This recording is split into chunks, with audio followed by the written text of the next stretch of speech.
नमस्कार दोस्तों, student awareness programme की एक वीडियो और आ गई है। डॉक्टर गुलशन सिंधवानी जी के पास हम चलेंगे और आज हम बात करेंगे सावधानी को लेकर। जी हाँ, वो चाहे आपकी पढ़ाई से लेकर हो, चाहे वो कोरोना से कैसे बचना है उसको लेके हो, हेल्थ इशू को कैसे आपको मैनेज करना है उसको लेके हो, इन सब चीज़ों के बारे में क्या सावधानी बरतनी है आपको, ये बता रहे हैं डॉक्टर गुलशन सिंधवानी जी। तो चलिए उनके पास चलते हैं। नमस्कार आदर्श जी, आज सावधानियों पर हम बात करेंगे। वो विद्यार्थी अपनी पढ़ाई के समय भी रख सकता है, कोरोना महामारी में भी रख सकता है, पग पग पर जो हर विद्यार्थी को सावधानी रखनी चाहिए। शास्त्रों में एक बात आती है विद्यार्थियों के लिए कि what is the identification of ideal students, आदर्श विद्यार्थी की क्या पहचान है। तो ये उसी के साथ सावधानी भी बताई हुई है कि काग चेष्टा बको ध्यानम श्वान निद्रा तथैव च स्वल्पहारी ब्रह्मचारी विद्यार्थी पंची लक्षण, कि विद्यार्थी की कौवे की तरह चेष्टा होनी चाहिए। कौवा सभी जंतुओं में, पक्षियों में चालाक माना जाता है, तो ये चालाकी विद्यार्थी के अंदर भी होनी चाहिए। विद्यार्थी को चालाकी अपने से बड़ों से नहीं करनी है। विद्यार्थी को चालाकी वहां पर दिखानी है कि कोई हमारे साथ ठगी कर रहा है, कोई हमें बहला फुसला रहा है।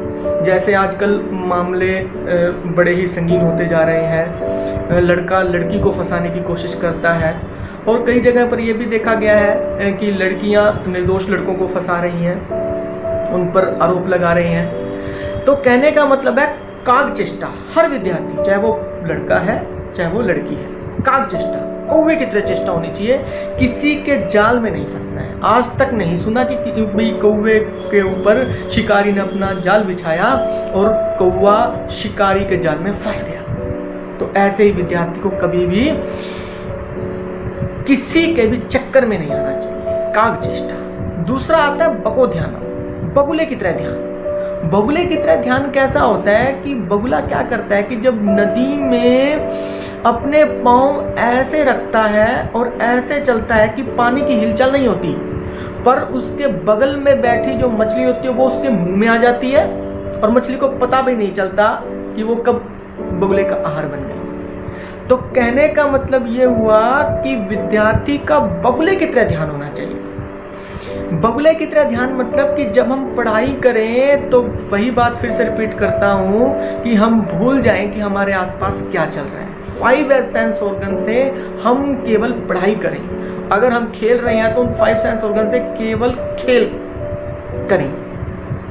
तो इससे क्या होगा कि हमारा जो व्यक्तित्व का विकास होना है, जो हमारे पुरुषार्थ का जो विकास होना है, हमारे जो उद्यम का विकास होना है, वो अच्छी तरह से हो पाएगा।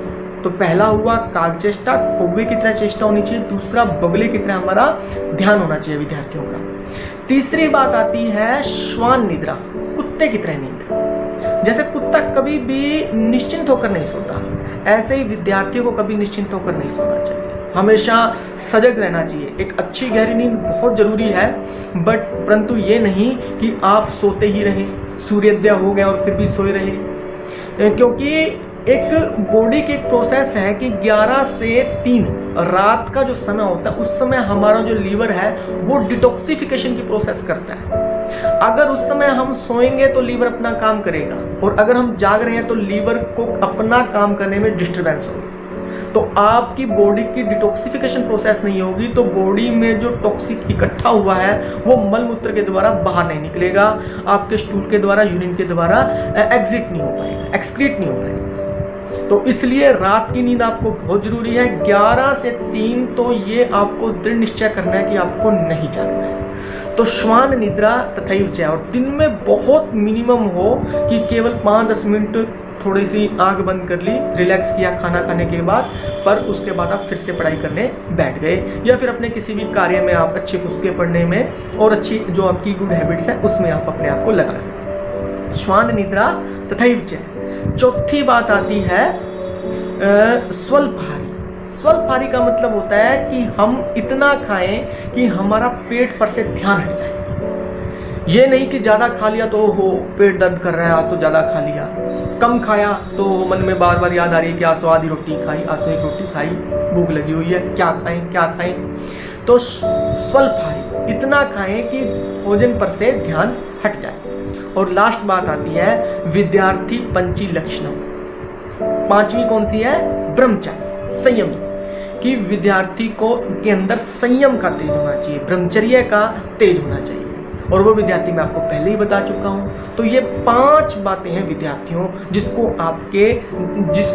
आपको अपने जीवन में आचरण में लानी है। वो कहते हैं ना कि डिग्रियां तो शिक्षा के खर्चों की रसीदें हैं, सच्ची शिक्षा तो वह है जो आपके आचरण से झलकती है। तो आपका आचरण ऐसा होना चाहिए कि हमारी कौवे की तरह चेष्टा कि किसी के गलत प्रभाव में ना आए, किसी की गलत संगत में ना फंसे, बगुले की तरह ध्यान। जब पढ़ाई करने बैठे तो बस फोकस हमारा पढ़ाई में रहे।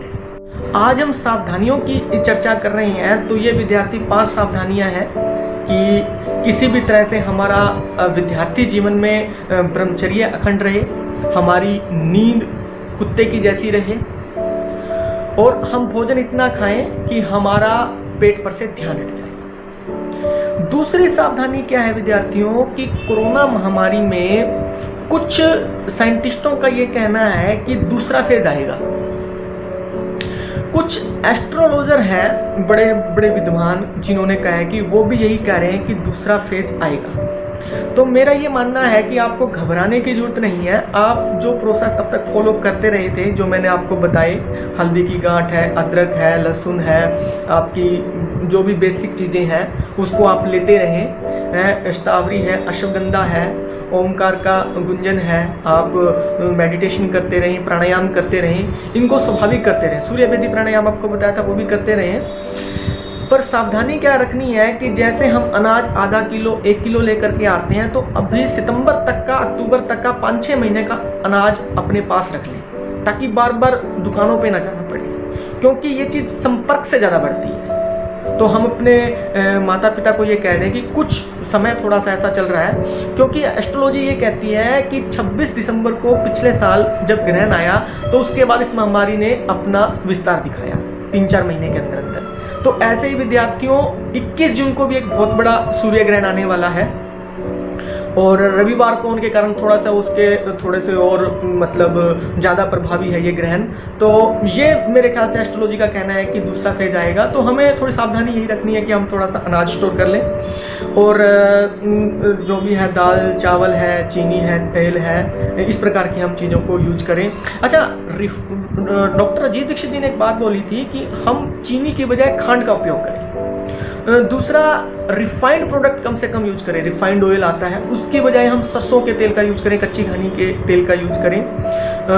नमक की जगह हम सेंधा नमक उपयोग में लाएं। इससे क्या होता है कि हमारी बॉडी में एसिडिटी ज़्यादा नहीं बढ़ती है। और रिफाइंड प्रोडक्ट में क्या होता है कि आपके जो मेन मिनरल्स हैं वो उसको निकाल करके जो मिलता है वो घास फूस वाला तेल बच जाता है, रिफाइंड ऑयल। वो आपको कभी भी नहीं लेना चाहिए, क्योंकि वो आपके स्वास्थ्य के लिए बिल्कुल ही लाभदायक नहीं है। आप रिफाइंड की बजाय कच्ची घानी का तेल लें, सरसों का तेल लें, मूंगफली का तेल लें, अलसी का तेल यूज़ कर सकते हैं, जैतून का तेल यूज़ कर सकते हैं, किसी प्रकार के भी तेल करें। पर आप ये डालडा, रिफाइंड जो है, इनका उपयोग अभी जो आपकी रोग प्रतिकारक शक्ति भी बढ़ जाएगी अगर आप रिफाइंड ऑयल का उपयोग नहीं करेंगे। तो सेंधा नमक का प्रयोग करेंगे, उससे भी आपकी रोग प्रतिकारक शक्ति बढ़ती है। तो ऐसी कई बातें राजीव दीक्षित जी ने अपने व्याख्यान में बोली हैं, मैं उन्हीं को उधार लेकर के आपके सामने मैं रख रहा हूँ। इस बात का आप ध्यान रखें। सर्दियों में तो हम जैसे घड़े का पानी पीते ही हैं, गर्मियों में हमें फ्रिज के पानी की ललक रहती है। तो मैं ये कहूँगा कि आप नलके का पानी पिएं इन दिनों में। फ्रिज का पानी जितना हो सके उतना आप अवॉइड करें। मैंने भी नहीं यूज़ किया अभी तक फ्रिज का पानी, देख लो। और मई का मौसम थोड़ा ठंडा भी चल रहा है। नलका नहीं है तो नलके की व्यवस्था आसपास होगी, आप उससे पानी की व्यवस्था कर लें, क्योंकि नलके का पानी ठंडा भी हो रहता है गर्मियों में, और सर्दियों में उसका गर्म पानी भी आता है, थोड़ा सा निमाया पानी आता है। तो वो दोनों ही समय में पीने के लिए उचित रहे। वो कहते हैं ना कि सभी गुनहगार है इस कुदरत के कत्ल में, यूं ही हवाएं जहरीली नहीं हुई। तो कहीं ना कहीं हमने ही इस प्रकार की आपदाओं को निमंत्रण दिया है, हमने मतलब इतना प्रदूषण कर दिया है जिसके कारण प्रकृति अभी थोड़ी सी सारी व्यवस्था कर रही है। तो हमें थोड़ी सी सावधानियां रखनी है। इस प्रकार की हम सावधानियां रख करके इस कोरोना रूपी महामारी से हम बाहर निकल सकते हैं। कुछ समय निकल चुका है और पूछ रह गई है, थोड़ा सा समय और जटिल हो क्योंकि संख्या बढ़ रही है। इस कारण से विद्यार्थियों आपको थोड़ा सा अलर्ट भी रहना चाहिए, सचेत भी रहना चाहिए। और यही शिक्षा है कि जिस समय पर जो कार्य करना है उस समय के लिए हम अपनी सावधानी रखें। कागचेष्टा पर विद्यार्थियों को बात जरूर कहना चाहूंगा कि खुद को ओटीपी जैसा बनाएं ताकि कोई दूसरी बार आपका उपयोग ना कर पाए। कहते हैं ना कि कौन सीखता है बातों से, एक हादसा जरूरी है। तो ये एक हादसा है, कोरोना रूपी हादसा भी हुआ और आपकी ज़िंदगी में भी कभी ना कभी कोई आपका दोस्त, सच्चा दोस्त आपको धोखा दे देता है। तो हम बी अलर्ट, बी अवेयर। और विद्यार्थी की सच्ची शिक्षा ही यही है कि हमें हर परिस्थिति से सावधान रहना है, हर व्यक्ति से सावधान रहना है, कौन हमारा हितैषी है और कौन हमें यूटिलाइज कर रहा है। विद्यार्थियों, मन में डर उतना ही जरूरी है कि सामने वाली जो मुसीबत है उसको हम सफलता से पार कर जाएं। विद्यार्थियों के लिए मैं ये जरूर कहूँगा कि उनके मन में इतना उत्साह होना चाहिए, इतना पुरुषार्थ होना चाहिए, इतना पराक्रम होना चाहिए कि वो कह सकें ये बात कि अभी तो बाज की असली उड़ान बाकी है, अभी तो परिंदे का इम्तिहान बाकी है, अभी तो लांगा है मैंने समुद्रों को, अभी तो पूरा आसमान बाकी है। इस प्रकार का जज्बा हर विद्यार्थी के अंदर होना चाहिए। तो जो विद्यार्थी, मैंने आपको 5 लक्षण बताए, जो सावधानियां बताई, उसको अपने जीवन में आचरण में लाएं।